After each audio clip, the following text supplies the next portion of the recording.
Bright suns and rising moons, fellow droids. This is another episode of Not the Droids podcast. I'm Mayuri.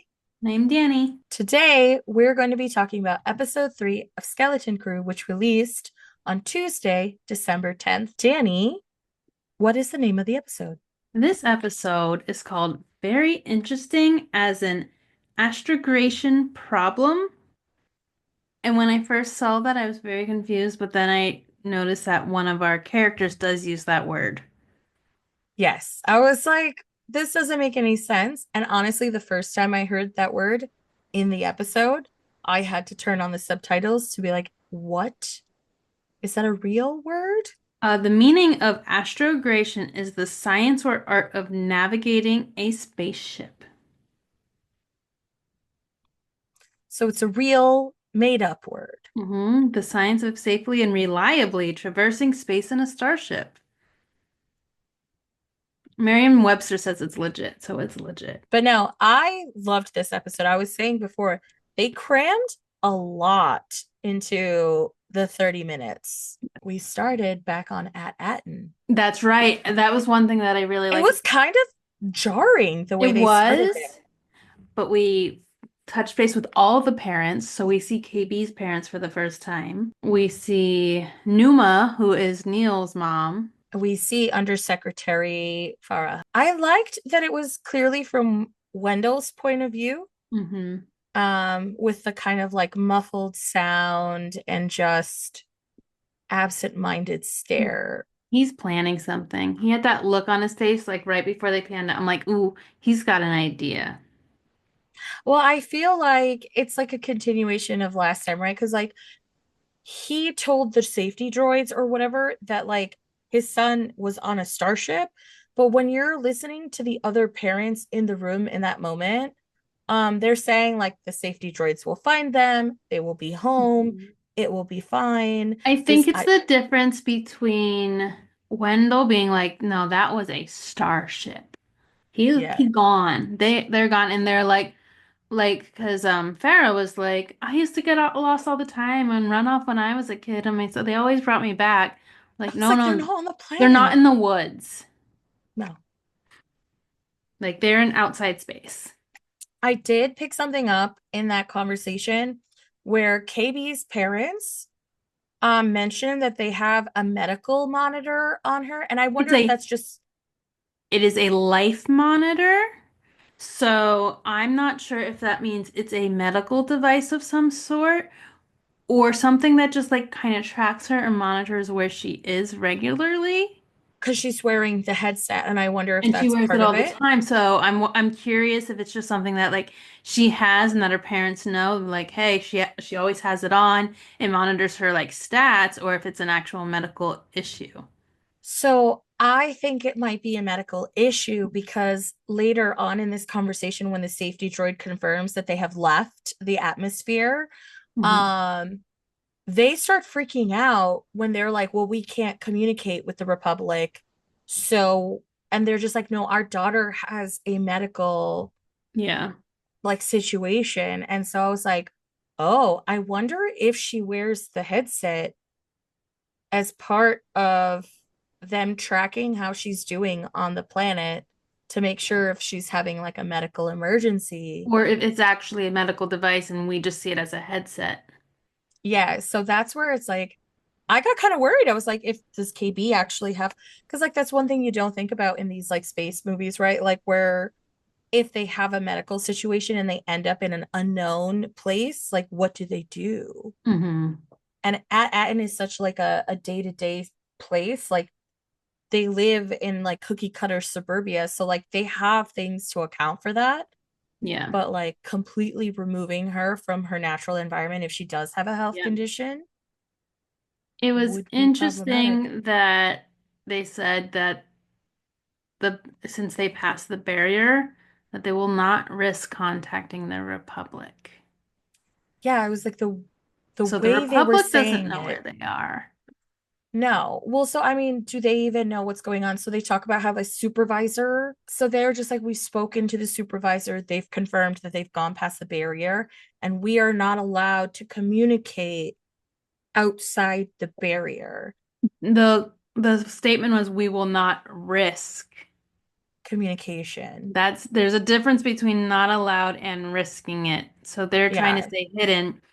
This happens later on in the episode, but since we're talking about like how Atten is like hidden and everything, um, the kids are talking to one of our future characters we meet, and they're like, "Oh, we go to classes. We've learned about Coruscant and Alderaan," and then she mentions Oh, like, the what about war. the war? And they're like, what war?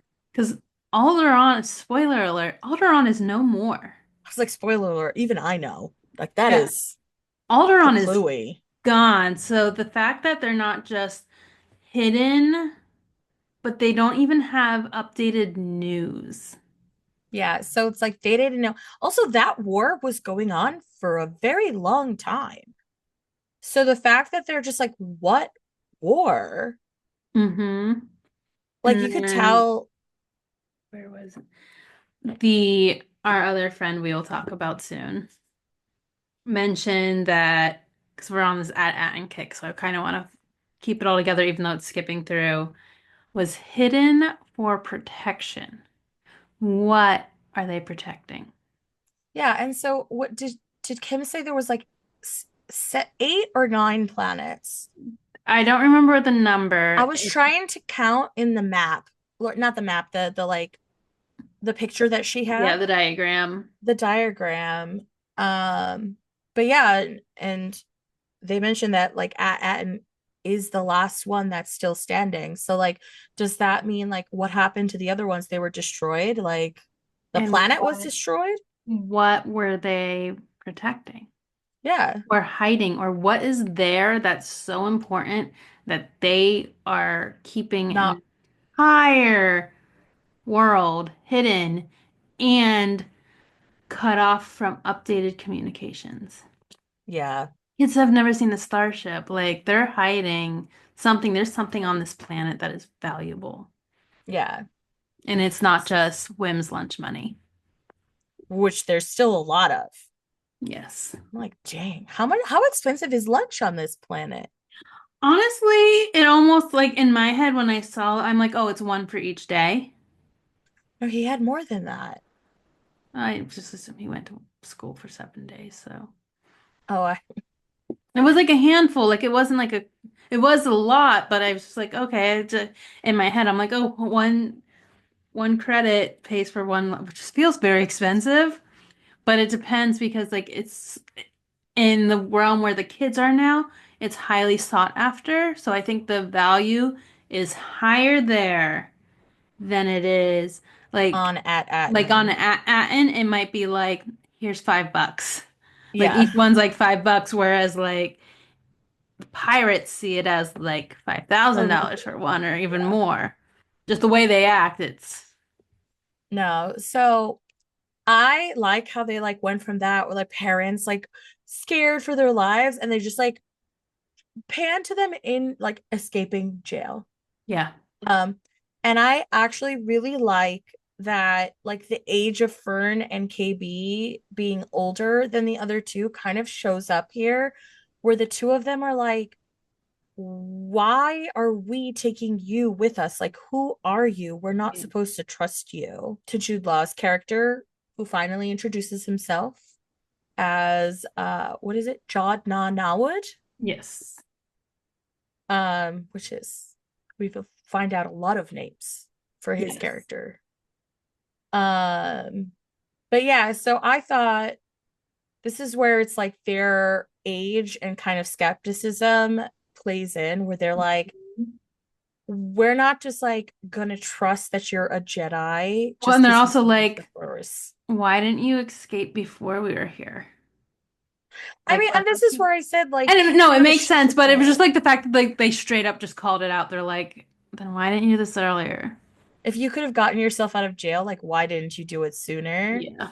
I really love the pot shot that Fern took when to the moment where the like he's like hold because someone was coming down the corridor and he was just like he felt them with the force and then KB did it because a droid went by Mhm. and Fern's like oh I guess KB has the force Yeah. too. Um, And there's a part when they're going down these hallways and Jod goes down a thing and you see things moving and he's like, that way has no one. And I'm like, did he just off someone? I think he did. Because you like heard like bones crunching A almost. It felt scuffle. very, and I was just like, I think he just off someone on a children's show. It's not a children's show. It's a show with children Well, in it's it. like off in the corner. There's a couple of times in this episode where he like looks like he's intentionally going to like off someone, and then they just pan out because I think they're trying to like be like, Make this you don't family actually, friendly, but insinuate for the adults that hey, that something something untoward has just amiss. happened. But I also wonder if it's to kind of keep us guessing if he's a good character or not. Because, like, you He is can, so sketch. I saw your comment on Fable. He is so incredibly sketchy. Because, again, the kids are adorable where they didn't even bring up, what is it? S what 33? SW? SM33. SM33.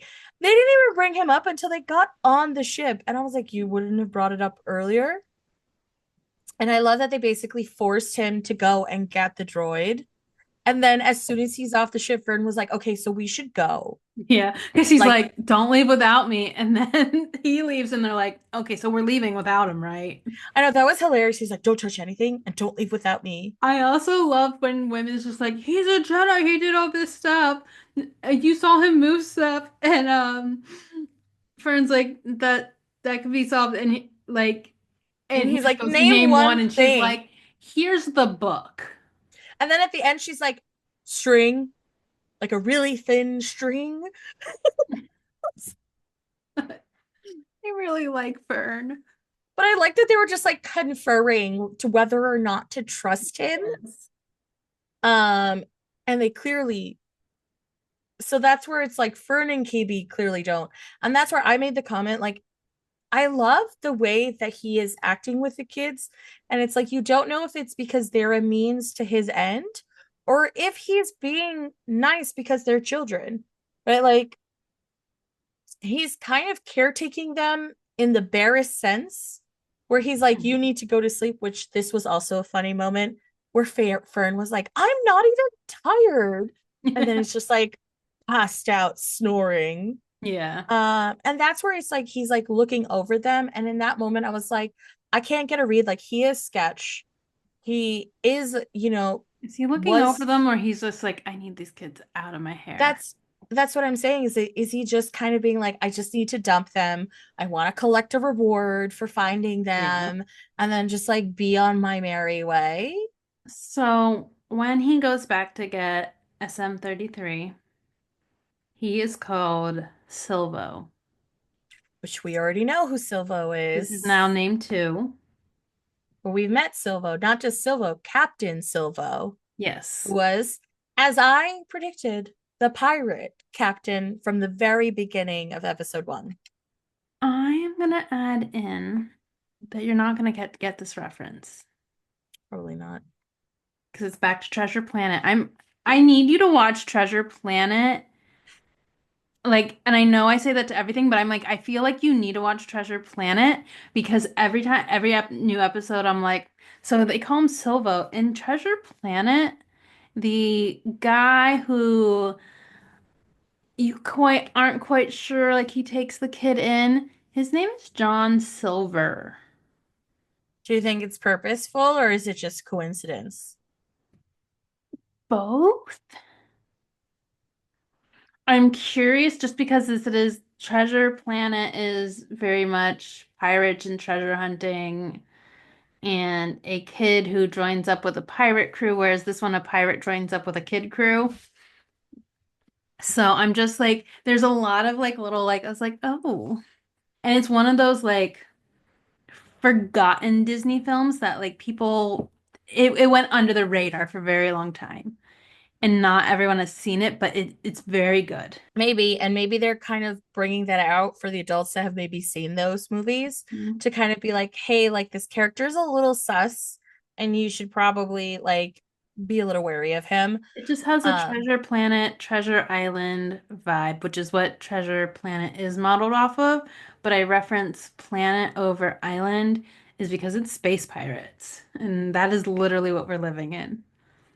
yeah. I really love the scene where he's clearly like scavenging for clothes and weapons. And when SM-33 comes, one, he has a ped leg. We get a full body shot, and Yeah, one and of we his see him legs. later on with it too in the And shadow. and also he is hunching on purpose because he is able to stand fully upright. Yep. And so I'm like, maybe that's something he learned from his old captain. I also really liked how like he was hitting Jod in the chest, and then Poked him. he stops and he goes, like, "Am I Oh, bruised? like that hurt. But Like, like have I checked out?" that whole interaction was hilarious because it like Hi. comes it comes off of the interaction, which was really interesting, um where Jod makes food for the kids, which was a hilarious little bit. And um watching them like watch him and eat. he's like, there's enough in the pot, like go eat. That's where I'm like, he's caretaking them a little bit. He is, but it was just like really um funny because when you're watching it, you're like, dude, this guy's so rude. He's made some food for himself, eating in front of the kids. You see Neil rubbing his stomach. He's no, like, but here's the part where I find interesting. His temperament towards SM-33 is, and you don't like he's droid. literally right there. he he gives him the bowl and was like, clean this, droid. And later you see SM-33 knock the bowl off the table, Mhm. like he's pissed because Jod that's has not the, droid issues.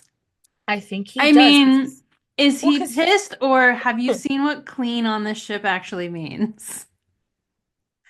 but he also made reference, and you're right, to like earlier when they forced him to get the droid.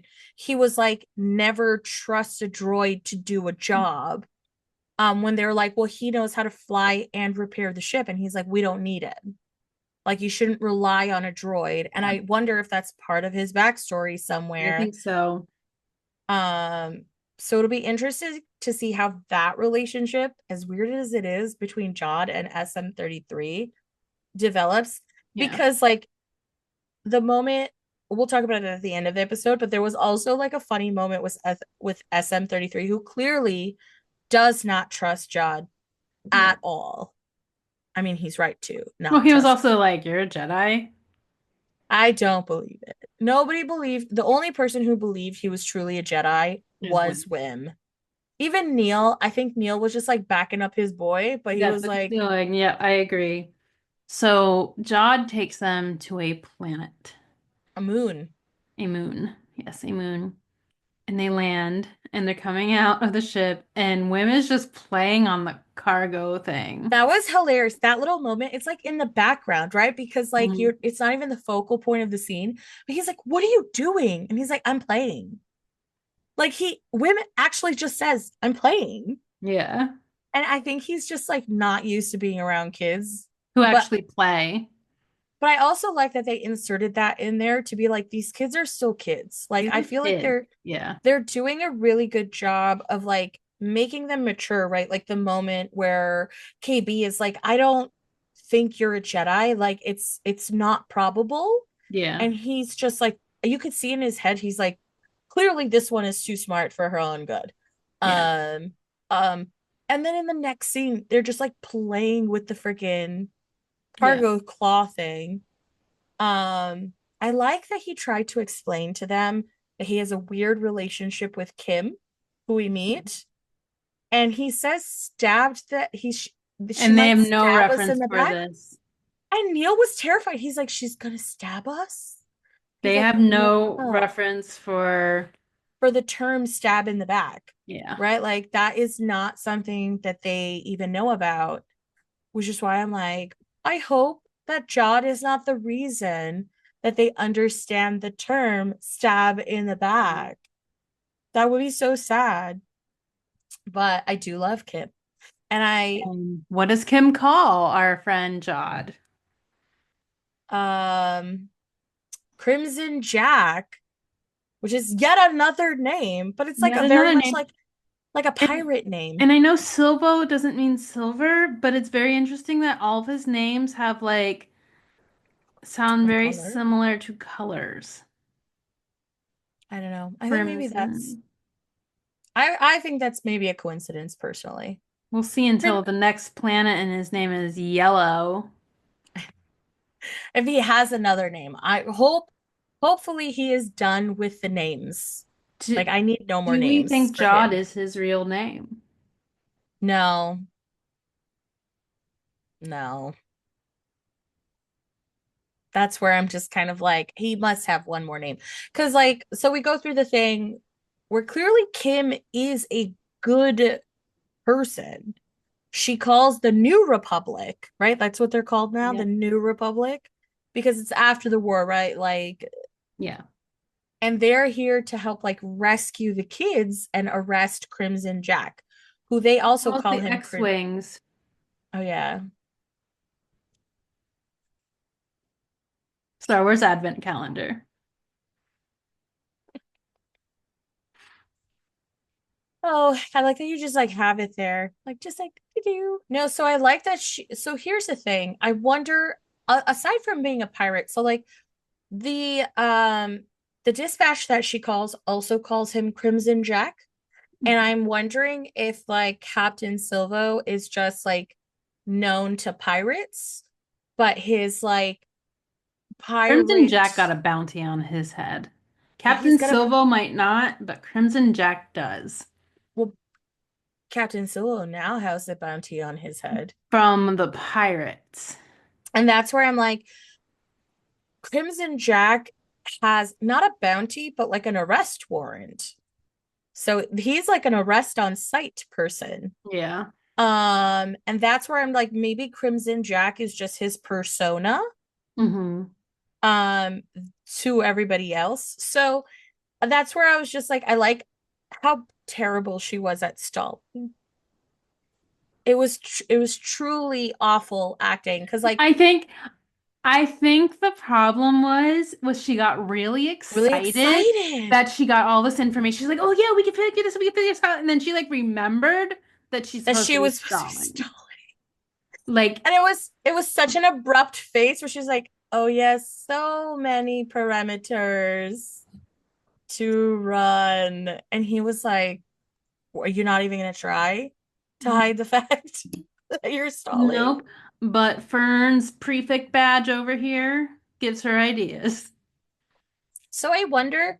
I'm still so confused about how that happened. So I wonder if that top of the class badge has constellations in it or like star positions that kind of give away I where the don't think it planet was like is. star positions. I think it was like language, which could help Oh yeah, isolate it to a certain area. quadrant or something like that. Yeah. That makes sense. And that's probably how she figured it out with Because her. at that point, they already knew it was a nebula planet because it was being hidden. So she's already narrowed it down, and she's like, well, if these letters look similar to. Can we just talk about the moment where she's like, we've narrowed it down to 10,000 planets? And Fern was like, that's impossible. And then to just like put the galaxy in scope, KB is like, that already removed 99.99% 99.99%. of the galaxy. And I was like, but there's still 10,000 planets. And Yes. it's like, it's such a juxtaposition when earlier in that conversation, they were just like, there's 1,000 planets. I didn't think And there'd I be think, so many stars. Like, right. And it's just like, again, they know nothing of the galaxy. and KB is taking this like new information so quickly. She's like, oh, wow, okay. Yeah, we're getting there. But I think that's like, that's her thing, right? Like, it's, Yes. In the moment with Kim and KB, I think we're going she to see was, Kim again. well, I think that's the first time they actually see Jod be violent against someone they doesn't deserve it, right? Hmm. And like deserve, but like they're not a pirate. Kim is clearly a good being, good person, wants to help them.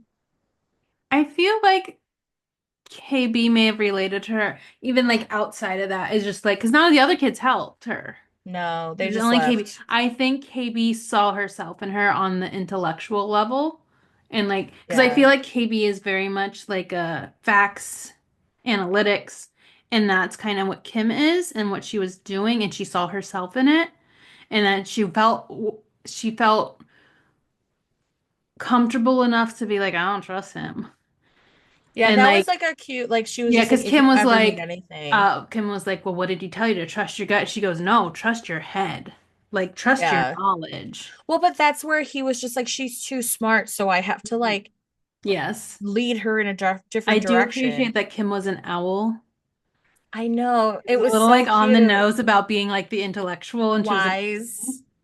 Yeah, I did like that. I didn't expect it. Well, because they kept like making these like inferences that he had history with the character and this and that. Mhm. And I honestly expected it to be like a woman that maybe he was like in a relationship with, and that's why there was Oh, some see, I didn't go angst. there. I was just like, And I it's maybe it's someone, because I'm somewhat, it's one of those like shady friendships where they're like, it's they always might help, tumultuous. they might turn us in, you never know. Yeah. Um, but yeah, so and that's why it's like they go back to the ship, and I really love the moment where the kids are like they're like standing on business. They're like, no, this is you're weird, you're shady as F. Yeah, KB has taken this to heart. Like, we need more information. But they're just kind of like, we need the truth before you get back on our ship. And I love that SM-33 is in the back with like a flame torch, like just Do you see his ready. full silhouette He is just ready. ready to get rid of them? But the look, Jude Law is such a good actor. The look on his face when he was like, when there he was like, we'll work together, and they're like, no, you work for Yeah. us. And he was just like, what? And he was like, I gotta go. Like, let's go. But that was such a like an interesting dynamic in that moment where it And was then he's like, like, I never said I was a Jedi. that was funny. He's like, you said I was a Jedi. I never said I was a Jedi. So maybe we'll get like an interesting peek into like maybe force sensitive kids that didn't make it into Jedi training, maybe, or maybe he did and he left. I don't Maybe really it's all a know. trick. I mean, he seems like he's using the force. Mm, I don't trust Maybe he's just using a really small string. him.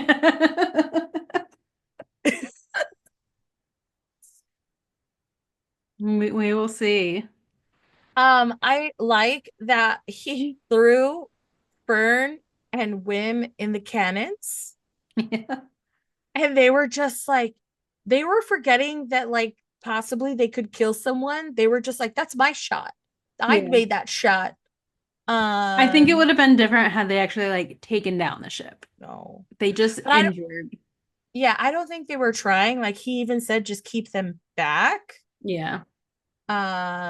So that was interesting. So now I'm curious because they use the coordinates. So like, are they gonna make it back to At Atten, or Or were these coordinates correct? like where are they gonna jump to? No, not and in one episode. Like you can't return after 4 episodes.